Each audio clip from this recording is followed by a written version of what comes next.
Hey scientists, it's Jessica Power, one of the science curriculum coordinators at Kansas City Public Schools. Scientists, if you remember, last week we learned about what weather was. We learned that weather was simply what's happening in the atmosphere or the air around us at any place, at any time. Now we talked about how weather could change from hour to hour, how it changes from day to day. We talked about the types of precipitation, how there's snow and sleet and rain and hail. We talked about wind speed, and then we talked about creating a weather data table. And so scientists, I have the data with me from last week. And so what you will see is that we've taken our weather table. You'll see I started filling this in on October 29th. I know, that's a while ago.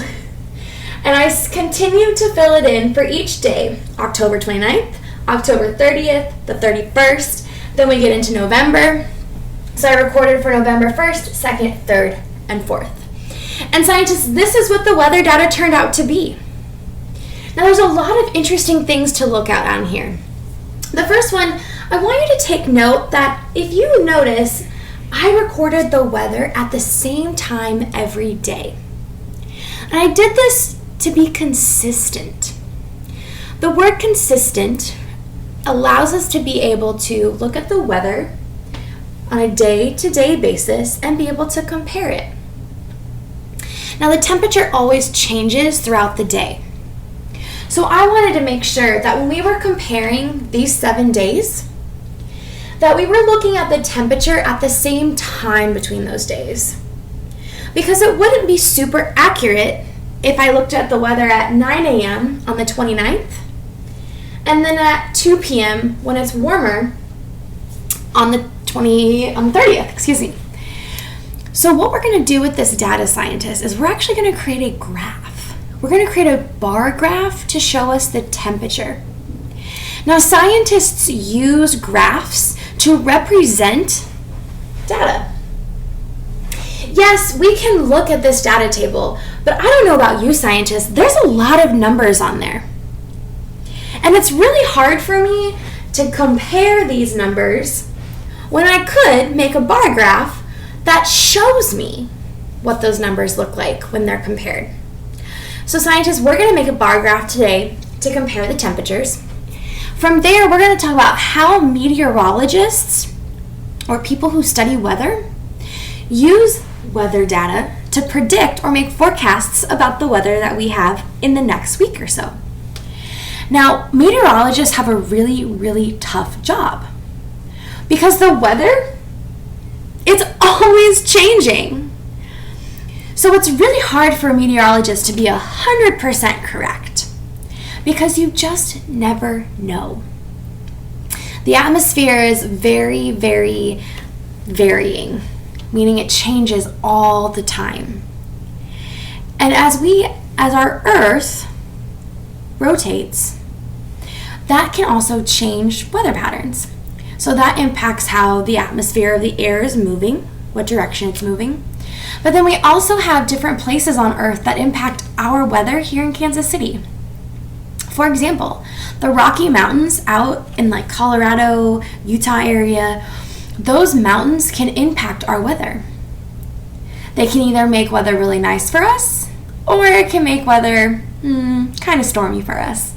It's all dependent about how the atmosphere or the air comes together, the clouds that are formed, the wind speed, the temperature, all those things factor in to make our forecasts. So scientists, let's make our bar graph. Now, bar graphs are pretty simple. We just have to match up our numbers and then color in a bar. So I'm actually going to move our weather data scientist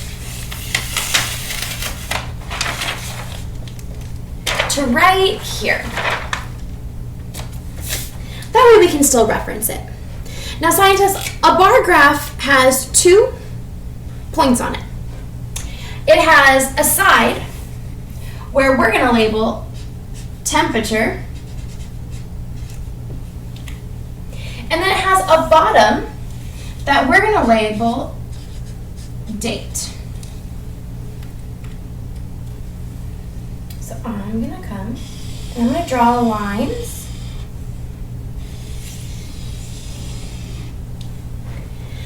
And now we're going to place our data inside these two lines.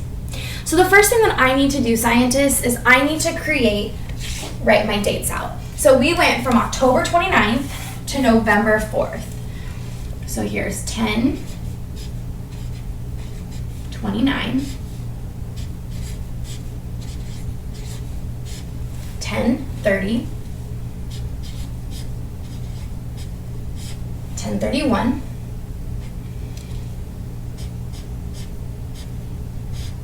11, 1,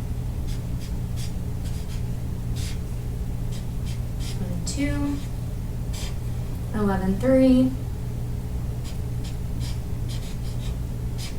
and 11, 4. Now scientists, you'll notice I drew these separating lines. I'm going to take these lines and push them up.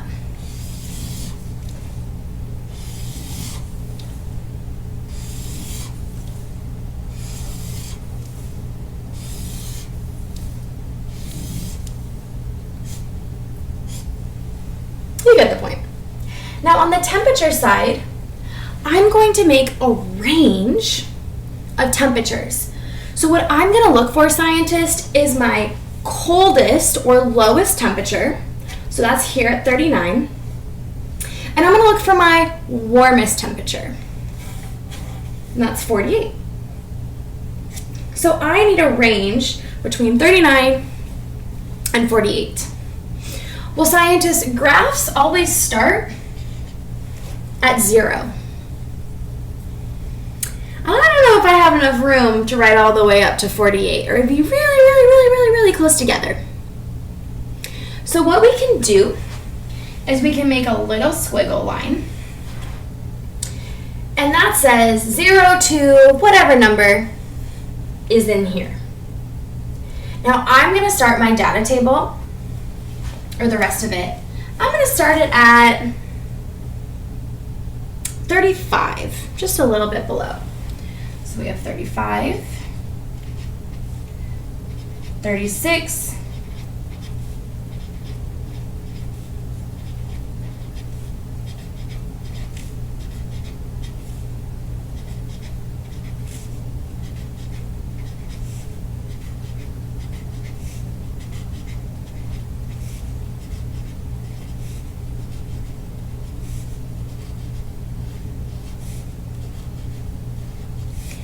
'll go all the way up to 52.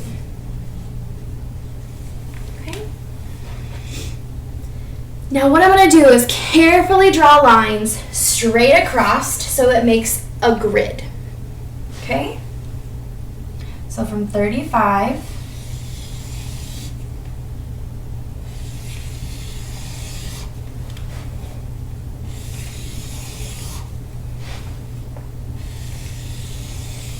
this would be much easier if I had a ruler.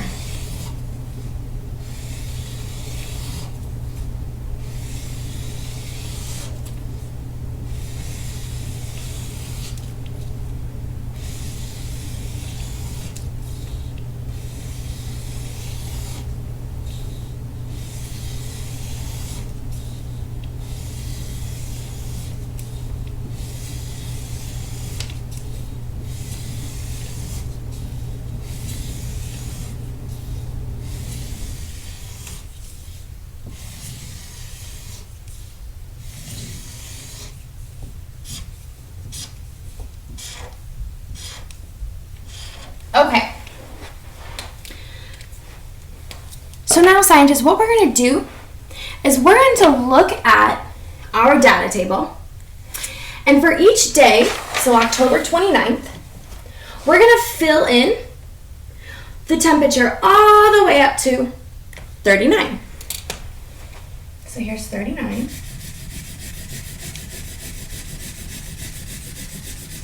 Same thing for the 30th. 40, I'm up to 42 this time, so here's 42.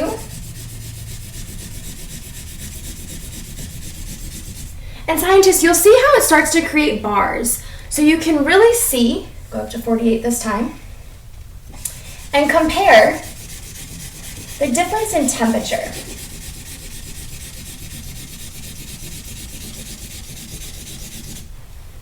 On the first, it was 40.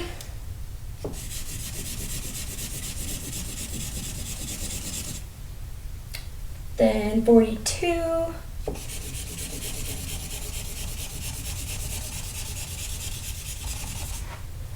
47 and 47.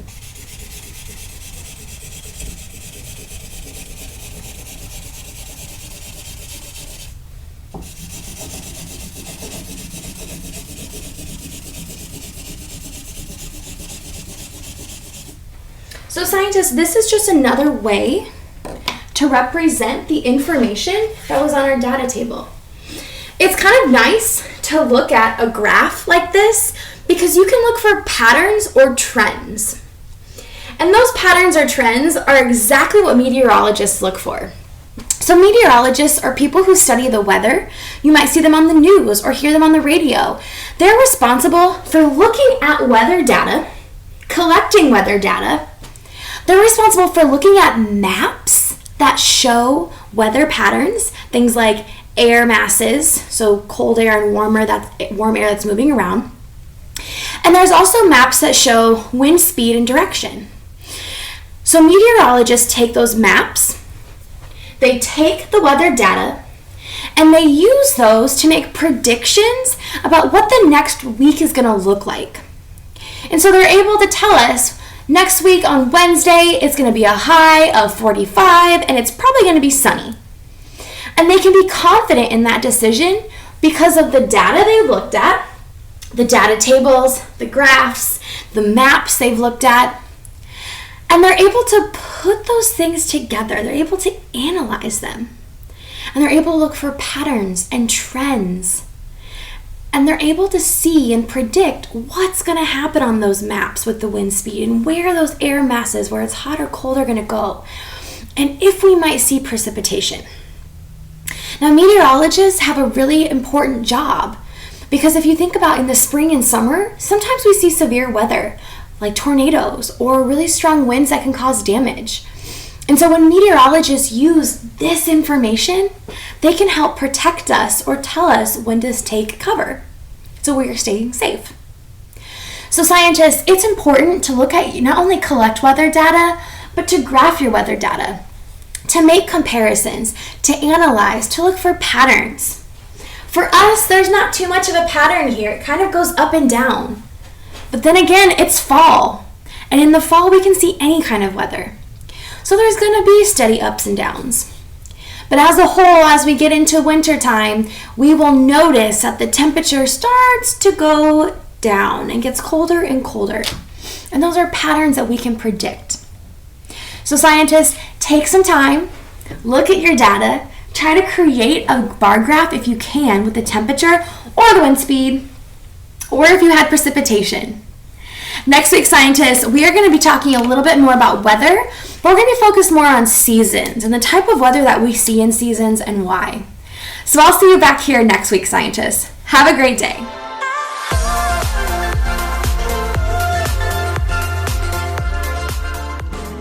Kindergarten is great at Kansas City Public Schools. I know they have really good teachers. I know this is great school. They teach them stuff that I thought my kids would never be able to know at the age of 5. Since deciding to send our kiddos to a neighborhood school, we've become even more of a part of our community. Now is the time to enroll your future kindergartner for the new school year. Visit enrollkc.org today. The desire to create lives within each of us. From Grammy-winning producers and musicians, to NBA stars, to Navy admirals and Medal of Honor recipients, to internationally renowned artists and beloved local muralists, Paseo graduates have been creating their own success, their own history, their own legacy since 1926. Now it's your time. Create your future at Paseo Academy of Fine and Performing Arts. Learn more at enrollkc.org/Paseo.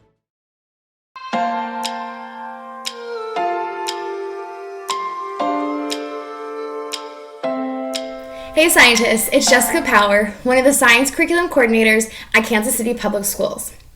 Scientists, last week, if you remember, we did an activity together that represented or modeled how different birds and their beaks are able to get food. We learned about the word adaptation. We talked about what an adaptation is it simply a structure or a behavior of a living organism that allows it to survive. Now, over time, those adaptations or structures can change to meet their needs of their environment. And I told you a story about a scientist named Charles Darwin, who in 1836 set off on a voyage, a 5-year voyage, and he became very interested in birds and the beaks of birds and how they're all different and why they're different and how different birds use their beaks for different things.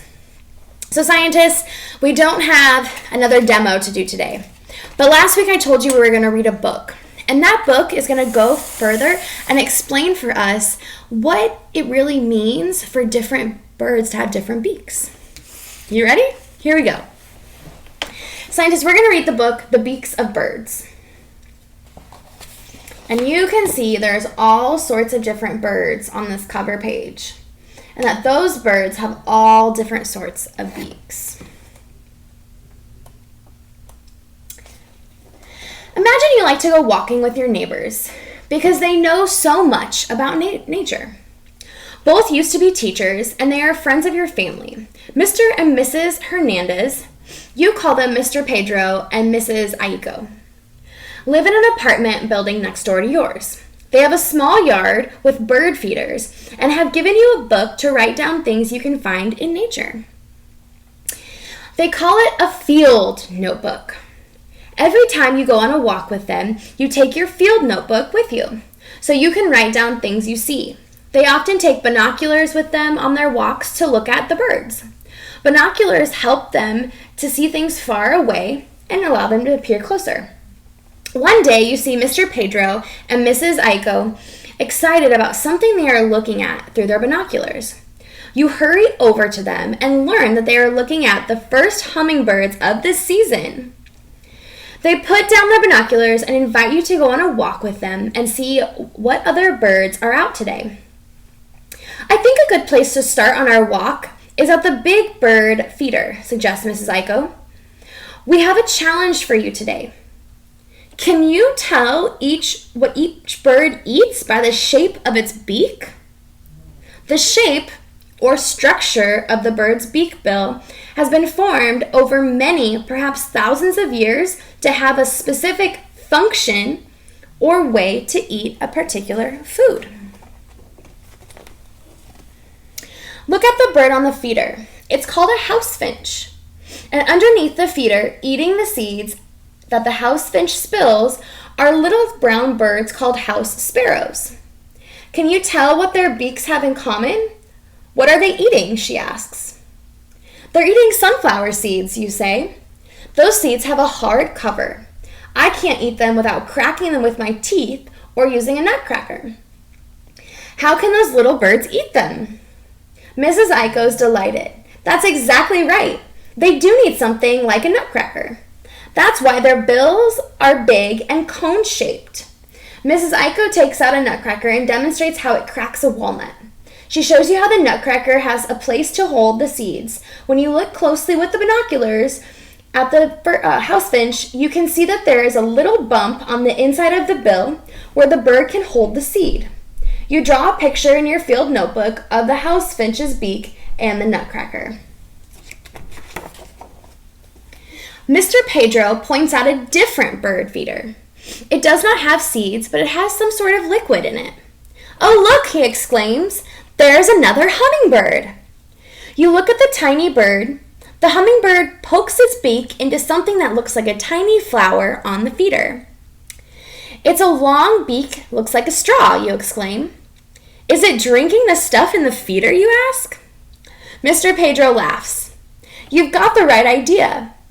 Its long tongue laps up, or drinks up, the nectar that is hidden deep down in the flowers. Look, there's one that's eating from the flower over there. He points to another tiny bird darting among the flowers in the garden. See how it dips its beak in? It needs a long, thin beak to get into a very small spaces, just like you can use something long and thin like a straw to drink from tiny openings in a bottle. Except you don't have the right kind of tongue to lap it all the way up through the straw. You spot a bird hopping up the trunk of a tree. Every once in a while, the bird stops and pecks at the trunk, causing bits of bark to fly out from around its beak. Mrs. Aiko says, I bet you can guess the name of this bird just by watching what it's doing. Pecking bark? You ask doubtfully. And then you break out with a smile. Oh, it's a woodpecker. You look at it more carefully. It sure does have a strong-looking beak. Why is it pecking anyways? It has to poke holes in the tree to get bugs that live there, she explains. Sometimes it has to peck out a big hole in the wood to build a nest for its babies. How do you think the shape of its beak helps it do that? You look through your binoculars at the bird. Its beak looks like a nail that could be hammered into the tree, you answer. But doesn't it get a headache? Mr. Pedro and Mrs. Aiko look at each other and smile. No, but that is a good question. A woodpecker's skull has a built-in cushion for its brain. Who knew? Suddenly you shout, oh, look! There's another bird! It just flew out of the bush and ate a fly right out of the air. Interesting, says Mr. Pedro. So what would you name that bird? You think for a minute. Insect catcher, you suggest? Mr. Pedro looks impressed and tells you the bird is a fly catcher and that it does eat insects. Next time it flies, look at its beak, he suggests. You wait until it flies out again. Its beak is really little, you say. Does that make it easy for the flycatcher to snatch insects out of the air? Mr. Pedro nods his head. Some flycatchers even have a little hook on their beak so that they can hold on to the insect better. You look at a tree nearby. Oh, wow, you say. Look at the funny bird coming down the tree head first. Yes, says Mr. Pedro, that's a nuthatch. It has a beak that's shaped just as it's prying under the bark. Can you see it? You look as carefully as you can. The nuthatch's bill seems to be tilted upward. You can imagine it lifting up bark under its beak. Sometimes, Mr. Pedro explains, it actually puts a seed into a crack in the bark and hacks at it to get the good stuff inside. Maybe that's why we call it a nuthatch, because hack sounds kind of like hatch to the people who named the bird long ago. Let's go to the park and see what birds are hanging around the pond, says Mrs. Aiko. At the park, you see a huge bird that's about 4 feet tall, stands very still in the pond as it looks into the water. What is that bird, you ask? That's a great blue heron, responds Mrs. Aiko. How would you describe its beak? It's long and pointy like a dagger or a knife. It's waiting to spear a big fish with that long, sharp beak. Yay, Mr. Pedro cheers. You figured out that one quickly. Herons don't always spear their prey. Most of the time they catch the fish between the upper and lower beaks. But every once in a while they stab through the fish or other critter just like our ancestors who hunted. See how it just stands there looking into the pond? Suddenly, the big bird's head and neck dart into the water. The heron comes up with a fish in its beak. It flips the bird into the air and swallows it whole, head first. Hey, look at the bird in the pond! All I see is its bottom, you exclaim. Yes, it is doing what scientists do, called dabbling. It kind of tips over in the water and scoops up anything it touches. Some ducks do that. Look at the bill when it comes back up, says Mrs. Aiko. The bill is broad and has a way of filtering out things it doesn't want to eat. This bird is a mallard and is found in most of North America. It eats anything its bill can reach, such as plants or even insects or worms. It even has a little tooth-like knob at the end so it can pick up insects and worms when it feeds on dry land. Mr. Pedro shows you a picture of the mallard's bill. You close up on his cell phone. You copy that picture into your field notebook. We have some pictures on our phone that we took on our trip to Florida, Arizona at the local zoo, said Mr. Pedro. You'll see some beaks that will knock your socks off. As they flip through the photos on their trip to Florida, you see a beak that excites you and yell, "Stop!" That bird is big and black and white and has a long curved bill and pink feet. That's a long beak. I bet it spears a lot of big fish, you say. Actually, it doesn't strike its prey like the heron. It eats just about anything it catches in the mud and has a completely different way of hunting. This bird is a wood stork, and it's only type of stork in North America. What do you notice about its head? It's bald. Why doesn't it have feathers on its head, you ask? Great question. The wood stork puts its open beak into the water and swishes it back and forth until something touches it. Then it snaps the beak shut in its prey. It's a good thing that the old wood stork evolved over millions of years to be bald, or else feathers on its head would get all muddy, replied Mrs. Aiko. Oh, here's a pretty bird, but its beak is weird, you say as you examine the picture closely. It looks like the lower part of the beak is longer than the top. It's a black skimmer, answers Mr. Pedro. Does that name give you a clue about how it feeds? It looks like it's flying very close to the water. Is it using its beak as a scoop? Well, sort of, replies Mrs. Aiko. As it flies over the ocean, it dips the bottom half of the beak and skims a fish or two into its bill. It looks for schools of fish that swim close to the surface. That's amazing, you say. I'd really like to see that bird close up. Now here is a picture of a bird that has an unusual beak. See how it curves? It has just about the right bill for poking around in holes in the water, grass or mud to catch a bug or small reptile. Mrs. Aiko says, "What is it called, you ask?" "It's an ibis," replies Mr. Pedro. They come in two colors, white and a glossy dark color. And the ancient Egyptians used to worship its relative, the sacred ibis, as the god of Thoth, and even buried it with mummies. Mrs. Aiko adds, this picture of the glossary ibis is very special because we usually think of these birds as being black, but it's certain times of the year, in just the right light, you can see all the beautiful colors, what scientists call iridescent, which can be found in their feathers.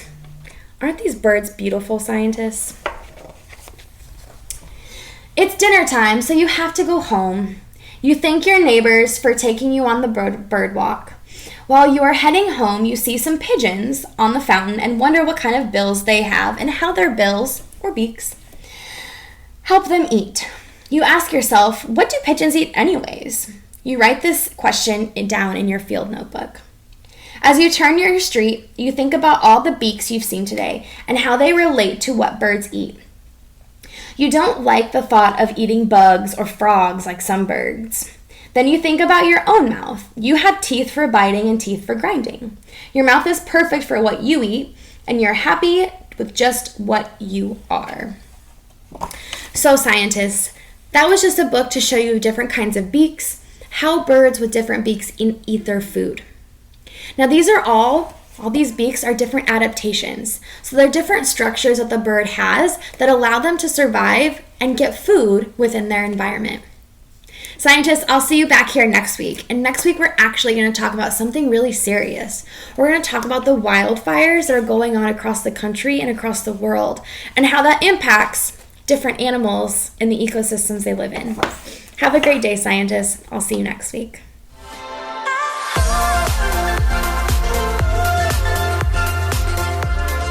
I chose manual because it's challenging and fun and it can help me with college. I chose manual because I wanted to get a jump start in my career with culinary arts. I chose manual to acquire skills I'd use in real life. I chose manual because I want to be an ER doctor and be an EMT is my first step. Kickstart your future today at Manual Career and Technical Center. Manual is open for all 11th and 12th grade students in both Kansas and Missouri. Learn more today at enrollkc.org/manual or call 816-418-5200.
this is Erica Mabian with Kansas City Public Schools. Welcome to KCPS Homeroom. I have an experiment for you today. I'm so excited. It's a case of the infection detectives, a code for COVID. All right, let's get started. And today we're going to investigate to see how to protect ourselves from germs and to keep us healthy. I know everybody's excited for that. Your experiment today is 3 colors of food coloring, whole milk or whipping cream. You need a flat plate, 1 Q-tip, and some liquid detergent. Maybe some from your kitchen or from your laundry room. But all soap works as long as it's liquid. So go ahead and gather those things so that you'll be ready for our experiment today. All right, so our objective today is we're going to have you identify the disease agent causing the simulated disease outbreak. Yes, that's right. And using your scientific thinking, you're going to deduce a likely solution to prevent this infection. So here we go with our vocabulary. We have to use our super scientific words. Our first word is susceptible. This is a person who can be infected by the communicable disease. Second is infected. That is the person who has the communicable disease. And then finally, our communicable disease is what is being touched and caught, or maybe you get it from an animal or from other things that are around you. But this is what you get when you are sick. All right, how do we spread germs? Sometimes people don't cover correctly when they cough. Sometimes our infections, diseases, or our germs come from rubbing your eyes or rubbing your nose, or sometimes just by touching surfaces, people's hands, different things that have germs on them. Now, it's experiment time. Do you have all your things? Remember, we need 3 kinds of colors for our food coloring. You need heavy whipping cream or some whole milk. You need a flat plate, a Q-tip, and some liquid detergent. Here we go with our germ fighting demonstration. The first thing you're going to do is pour in your milk and make a light layer of milk on your plate. And next you're going to add your colors right to the middle. Maybe you put about 4 drops of each color. That's my green, that's my blue, and the last color I'm choosing is yellow. Take your Q-tip and put it in your soap and get it fully saturated all around. And when you put your Q-tip in your milk on top of your colors, you'll notice that this fat that's in the milk is not going to like the cleaning agent of our soap. Think about when you wash your hands and you're trying to get rid of the germs. The germs are going to be the colors in the milk and the fat from the milk, and you washing your hands is going to be the soap. And do you think those germs are going to like being cleaned? Let's find out. I'm going to gently tap my Q-tip in there and watch as the colors run away. They do not like the soap. If I put my Q-tip or my soap in another spot, the germs will continue to run away from the soap. No matter where you put that soap, the germs do not like it and that fat runs away. And that's what it's like when we wash our hands and those germs are on our hands and we put in the soap. Those germs do not like that soap and they try to run away. But the more you scrub and scrub for your 20 seconds, 20 whole seconds, then that helps those germs get off of your hands onto the soap bubbles and rinse away. That has been our germ fighting demonstration. You should try it at home and find out how you can fight germs. Let's keep going with our lesson. Let's find out, Did you wash your hands correctly? Remember to use plenty of soap, wash the tops and the bottoms, in between the fingers and the fingernails for 20 whole seconds. Sing the happy birthday song twice or your favorite song that you come up with. Maybe you make your own hand washing song. The next thing that we want to think about is looking at our hands. This is a simulation of what it looks like when you have germs on your hands. We've used a black light and some special solution. If you notice, there are even germs on the wrist, in the crevices, and right along the base of all of those fingertips and all of those portions of the hand. But when we wash our hands with just water, that was the water, it didn't work. So we're going to have to use a lot more work to get those germs off. If we wash our hands for 5 seconds, I noticed that we did get a little bit of relief from those germs being gone from some of the surfaces on the hand. But even when we washed it for 10 seconds, I still see that there are germs on the surface of her hands. So if you wash for the entire 20 seconds, you will see that all the germs will be gone, gone, gone. The whole time. I see there are no germs on the wrist, there are no germs on the inside of the hands or along the fingers. They're nice and clean. No germs by the fingernails either. So make sure you wash really well and get all of those germs off. Let's talk more about those germs and what it looks like when we have a virus or a cold. This is a picture of a common germ or cold that makes you sick. So on the outside, they thought that the coronavirus resembled the sun because it has all the spikes that like our sun has when we look at it. So on the inside are all the germs. They are being protected by the outer shell. So whenever we wash, you have to penetrate all the way through. Think of an M&M, how it has the shell on the outside and the creamy milk chocolate on the inside, but you have to get through that shell. The same way when you wash, you have to wash and wash and wash and use all of that soap and the vigorous action that you use when you rub in order to get through the shell to get to the inside where the germs are, and you can kill those germs. So when we think about that soap, the soap is here on the outside of the germs. It's doing its best job to penetrate through the shell, but it needs a helper. The helper that it needs is water. The H2O comes with that soap and they're ready to party and get rid of those germs. They rub and rub with the water and the soap and the vigorous action, and that will help it penetrate through. And they're working really hard to get through that shell. And I see the soap, they're working hard to get to the germ.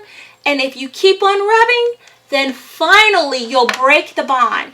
Think about if you have your hands clasped together, or maybe when we played Red Rover, it's just like that. You keep rubbing and you rub and you scrub with that soap and that water, and you keep on breaking the bonds till they finally are open. And that's what happens when we rub and we scrub with that soap and that water, and you have to do it for the whole 20 seconds. So, why do we use soap to defeat the Corona-19 virus? Well, the soap is an amphiphilic, and that means that it loves water. Now, it also is a hydrophilic, and both of them together, they also like to go with the lipophilic, and that means it loves the fat and the lipids. So put the fat and the lipids together and the water, and that is your recipe for getting rid of the germs. We wash and wash with that soap for 20 seconds. And some of us were thinking about how it's going to break up those molecules and pull them apart and rinse away when you use the water and the soap. it doesn't really replicate the same kind of action that happens when you use hand sanitizer. So let's think about that comparison. When you get your hand sanitizer and you take a couple of squirts, you're able to rub and scrub, but we don't have a way to rinse away the germs. So be sure the next time you get a chance, after you get somewhere where you can wash, is to go ahead and use that soap and that water to get rid of those germs and wash them away and break those bonds, because the soap and the water, they like to go against that fatty lipophilics. So let's keep going.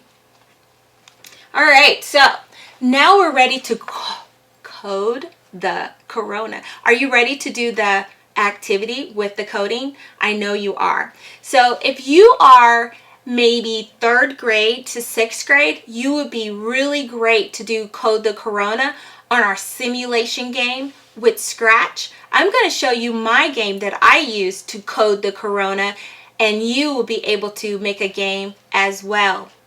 Now we're ready to code the Corona. Did you open up your Scratch program? If you go to scratch.mit.edu, you'll be able to make your own Code the Corona. So this was my game that I created. I was thinking of a socially distant game that we could remind our friends of how they need to be socially distant. So I grabbed 2 characters, 2 sprites, from the kitty cat there. If you hover over, it will let you choose a sprite, and you can pick whatever sprite you like and that you want to have as your characters. And then I chose the backdrop. If you click the backdrop section, it will open and you can pick where you want them to do their coding. So I chose, when I click the green flag, Avery's going to walk, and if she touches the other girl, she's going to go away and hide, and then she's going to bounce back to the edge. She's going to say, I need to wash my hands, and then we're going to be ready to look at the other character. For the other character, I programmed her to walk as well, and she is going to bump into the other character, and she's going to say, 6 feet, please. So when I click the green flag, we're going to be able to see the program in action and how it works. Here we go. There they're walking. I need to wash my hands. She disappears. She comes back. They say 6 feet, please. And then they'll come back. If they touch, they say 6 feet, please, or I need to wash my hands. You could develop whatever type of game that you want. Maybe you want a ping pong game. Maybe you want your characters to do other things. Maybe you could figure out how to put masks on your characters. But you can have all the fun that you want in your own coding game on Scratch. This has been Erica Mabian for KCPS Homeroom. Send all of your Scratch programs, hashtag KCPS Homeroom. Have fun coding.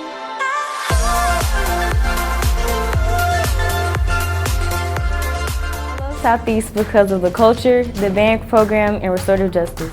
I love Southeast because of the academics, sports, and students. I love Southeast because of the people, the energy, and the advanced classes.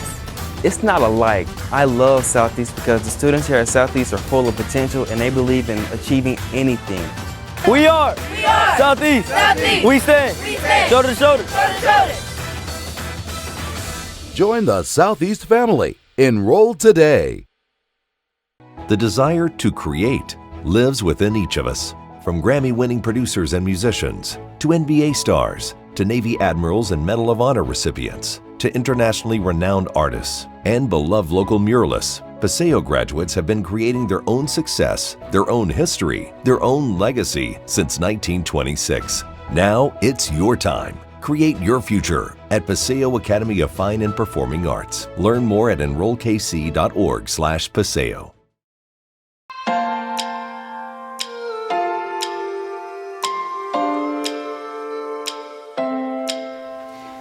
Good morning, ladies and gentlemen. It's Dr. Jones again. And this week, we're going to tie up what we've been talking about for the last 2 weeks. To refresh your memory, again, last week, we talked about cellular respiration. The week before that, we talked about photosynthesis. In this segment, we're going to be connecting the two and really talking about, well, how do they relate to each other, and why are they so important to organisms on this planet? Now, as always, we got to go to the standards. Now, again, remember, our middle school standards build to our high school standards. So they talk about the exact same information. However, one is more detailed than the other. So if we're looking at our middle school standard as it relates to cellular respiration and photosynthesis, we're talking about the cycling of matter, the cycling of those elements that we brought out in the equation for photosynthesis and for cellular respiration. Once we get to the high school standard, now we're really looking at those processes, those reactions that bring about the change. How do we go from light and carbon dioxide to a sugar molecule? How do we go from a sugar molecule to this thing called ATP that powers all of our cells? More important, we talk about how we rearrange those molecules in organisms to not only be able to make more energy, but to also be able to make more organic material. Okay? So, let's do a real quick recap. Photosynthesis. If you recall, remember, when we talk about photosynthesis, photo being light, the synthesis side of this being this combination of parts and elements to give us something new. Okay? As I said, we're using light energy to rearrange atoms to give us carbohydrates, which is a sugar molecule. Now, let's talk about cellular respiration. Because again, with cellular respiration, again, we're not talking about breathing here. We're actually talking about this process where oxygen goes in, carbon dioxide goes out, and when that happens, you get energy that can be rearranged to give us these ATPs. All right? And so, again, when we're looking at this, glucose, that's our sugar molecule, that's our starting point. Here's our oxygen, giving us carbon dioxide, water, and then our ATPs. So we're producing energy from sugars. Okay? Now, let's talk about how these two things piggyback off each other. Because if you look at this, there's photosynthesis, here's cellular respiration. Notice, oxygen, reactant, oxygen, product, sugar, reactant, sugar, product, carbon dioxide, reactant, carbon dioxide, product, water, reactant, water, product. So, the starting point of one is actually the ending point of the other, and vice versa. And if you really look at this, here's what you'll notice.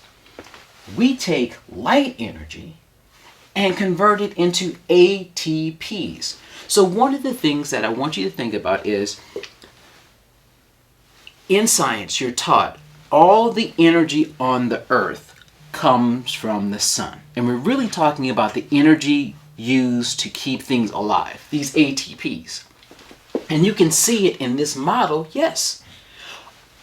The light energy from the sun ultimately is converted into what? ATPs through cellular respiration. Okay? So, let me ask this question. Can all organisms carry out photosynthesis? No. Not all organisms can carry out photosynthesis. But let me talk to you about why. Because that's the real question.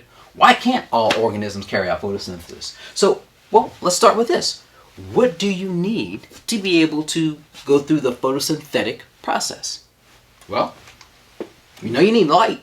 Gotta have light. No light, no photosynthesis. Gotta have water. Remember the reaction? And you must have carbon dioxide. Okay, I have light, right? I have a bottle of water somewhere around here. There's plenty of carbon dioxide. Hey, we live in America. We burn, coal and gas all the time. So why can't I go through photosynthesis? Why am I not photosynthetic? Because I don't have chlorophyll. That's the key. You can have all of this, but you have to have chlorophyll. If you don't have chlorophyll, the process doesn't occur. So, question, who has chlorophyll? Well, do animals have chlorophyll? Not. How about plants? Do plants have chlorophyll? For sure. Yeah, plants have chlorophyll. How about fungi? Because they're fun guys. Do they have chlorophyll? No. Well, how about this? That's algae. Do algae have chlorophyll? Well, some do. Well, who else would have chlorophyll? Who else could go through this? Bacteria. But again, some bacteria have chlorophyll.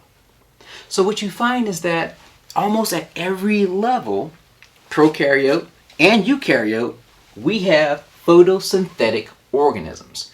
Organisms that have chlorophyll and that can go through this photosynthetic process. Okay, great, wonderful. Where does it occur? Well, that's the sticking point. Here's why. This is a studio apartment. And one of the things that you find in apartments is a kitchen. Well, here's a studio apartment. It has a kitchen. All right, so this would be considered as a living space. So you could live there. But notice, the kitchen and the living room and the dining room, all the same room. Now, if you look at a mansion, well, that is the kitchen. Notice, that's the kitchen, that's the family dining room, that's the formal dining room, that's the great room, then there's a game room. So you see what I'm saying? Sometimes you'll have organisms that will have chlorophyll, but it's just kind of like in a studio apartment, just lying around on the floor. And then you have other organisms that have a certain area designated just for that particular purpose and only for certain times and certain occasions. Okay? So when we look at a cyanobacteria, cyanobacteria is, in a way, a bacteria. Now, normal bacteria just have an open space. But with cyanobacteria, they have these membranes. And those membranes are where you have your chlorophyll. Think of it like this. You have a big space. We have them upstairs. And you put cubicles in them. A cubicle isn't an office, although they treat it like an office. So yeah, this person doesn't necessarily have to look at this person, but they stand up. They're in the same room. Same deal. There are no organelles here. It's really just open space. But because of these membranes just kind of being woven around, it acts as if it's its own separate space. Which is why you could have a bacteria that can carry on photosynthesis. Because it's not necessarily the chloroplast that does the photosynthetic work. It's the chlorophyll. Okay? Now, this is a chloroplast. And you've noticed, just like that mansion, you have a lot of compartments, all right? Because the chloroplast is the whole thing. Notice there's two layers to it. So you have an outer membrane and an inner membrane. Then you have these thylakoids, which are like stacks of like pancakes. And then inside of that, you know, you have the lumen, you have the granulum. And so it's very complex, but it does the exact same job as this guy. Just does more of it. Think of it like this. A chloroplast has layers like an ogre. And an ogre has layers like an onion. And what really makes this messed up is that onions don't have chloroplasts because they're underground. I know. Crazy. So, can all organisms, now that we know all organisms can't go through photosynthesis, can all organisms go through cellular respiration? Yes or no?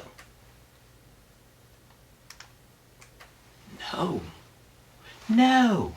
All organisms can't go through cellular respiration. The reason that all organisms can't go through cellular respiration is, if you recall, to go through cellular respiration, you have to have a what? Mitochondria. And we've already talked about the fact that if you're looking at mitochondria, who has a mitochondria? Eukaryotes.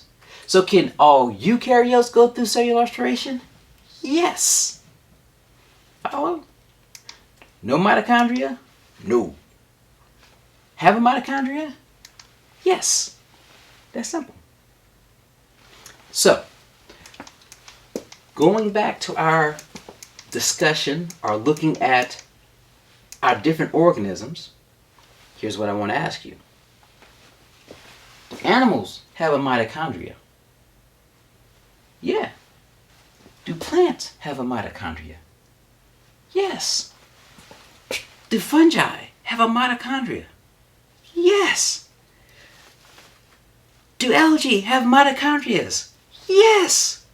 Do bacteria have mitochondria? No. So you can see how some animals or some organisms can do both of these processes. Some can only do one, and some can only do the other. So, as we go through our discussion of ecosystems, I want you to keep in mind that not all organisms are able to take carbohydrates, which are sugars, oxygen, and convert them to ATPs. And the main reason is because they don't all have mitochondria. Okay? So next week, we're going to really be talking about, now that we've established cellular respiration, photosynthesis, we've established who can do cellular respiration, who can do photosynthesis. We're going to be talking about cellular respiration in plants, but more important, how all of this gives us our ecosystem. Ladies and gentlemen, it's been my pleasure to be with you this morning, and I'll see you next week.